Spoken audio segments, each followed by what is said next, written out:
కేంద్రంలో అధికారం సాధించాలంటే అత్యంత కీలకమైన రాష్ట్రాల్లో మధ్యప్రదేశ్ ఒకటి. 2024 ఎన్నికల్లో మధ్య భారత్లో వచ్చే ఫలితాలు దేశ భవిష్యత్తును నిర్ణయించనున్నాయని రాజకీయ విశ్లేషకులు అనుమానిస్తున్నారు.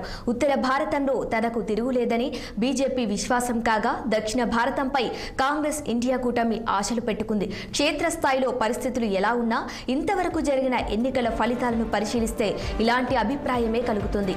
2014 నుంచి 2019 వరకు ఉన్న మోదీ మానియా ఇప్పుడు అంతగా లేదని, జనాల్లో మోదీ ప్రభావం అంతా తగ్గుతుందనేది ఇండియా కూటమి నేతల అభిప్రాయం. ఇండియా కూటమి పేరుతో జతకట్టి మోదీపై ఉమ్మడి పోరాటం చేయటం ఇండియా కూటమి కలిసి వచ్చే అవకాశంగానే చెప్పవచ్చు.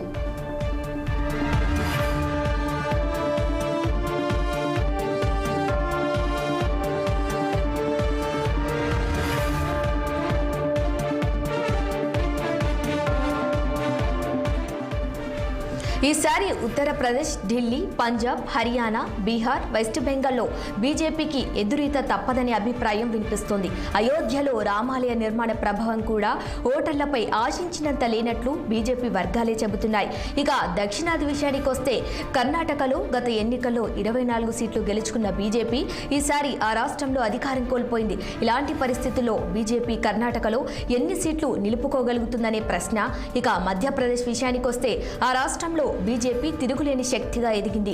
2019 లోక్సభ ఎన్నికల్లో మొత్తం 29 సీట్లలో 28 సీట్లు గెలుచుకుంది. బీజేపీకి ఈ ఎన్నికల్లో 61.2% ఓట్లు వచ్చాయి. కాంగ్రెస్ ఒకే ఒక్క సీటుతో సరిపెట్టుకోవాల్సి వచ్చింది. అది కమలనాథ్ కుమారుడు నకుల్నాథ్ గెలిచిన సీటు.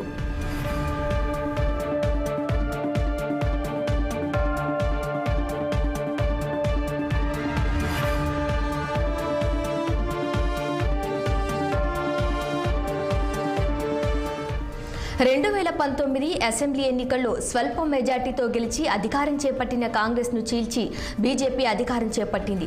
2023 అసెంబ్లీ ఎన్నికల్లో మొత్తం 230 స్థానాల్లో బీజేపీ 163 స్థానాలు గెలుచుకుని చరిత్ర సృష్టించింది. కాంగ్రెస్ 66 స్థానాలకే పరిమితమైంది. గత లోక్సభ అసెంబ్లీలకు జరిగిన ఎన్నికల్లో పరాజయాలను చవిచూసిన కాంగ్రెస్ ఈ ఎన్నికలు కత్తి మీద సాము లాంటివే. దానికి తోడు జ్యోతిరాదిత్య సింధియా లాంటి నాయకులు కాంగ్రెస్ను వీడి బీజేపీ తీర్థం పుచ్చుకున్నారు. ఈ నెల 19న తొలి విడతగా జరిగే ఎన్నికల్లో మధ్యప్రదేశ్లో 6 స్థానాల్లో ఎన్నికలు జరగనున్నాయి. సీతాయి, శివాడోల్, జబల్పూర్, మాండ్లా, బాలాఘట్, చిందర్వాడ్లో ఎన్నికలు జరగనున్నాయి. చిందర్వా నుంచి మాజీ ముఖ్యమంత్రి కుమారు నకుల్నాథ్ సిట్టింగ్ ఎంపీగా ఉన్నారు. బీజేపీ నుంచి వివేక్ బంటి సాహు పోటీలో ఉన్నారు.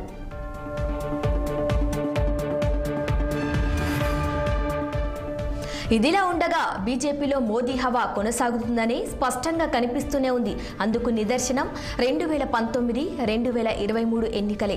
గతంలో సక్సెస్ఫుల్గా సీఎంగా పేరు తెచ్చుకున్న మధ్యప్రదేశ్ అసెంబ్లీ ఎన్నికల్లో విజయానికి కారకుడైన మాజీ ముఖ్యమంత్రి శివరాజ్ సింగ్ చౌహాన్ కాదని మోహన్ యాదవ్ను ముఖ్యమంత్రిని చేశారు. బీజేపీలో మోదీకి తిరుగులేదు అనటానికి ఇదొక ఉదాహరణ. మోదీ చరిస్తానే గెలుస్తుందనేది బీజేపీ శ్రేణుల ఆశ. ఇక కాంగ్రెస్ విషయానికి వస్తే, పార్టీ సీనియర్ నాయకులు కమల్నాథ్, దిగ్విజయ్ సింగ్లు పార్టీ విజయానికి ఎంత మేర తోడ్పడతారో చూడాలి.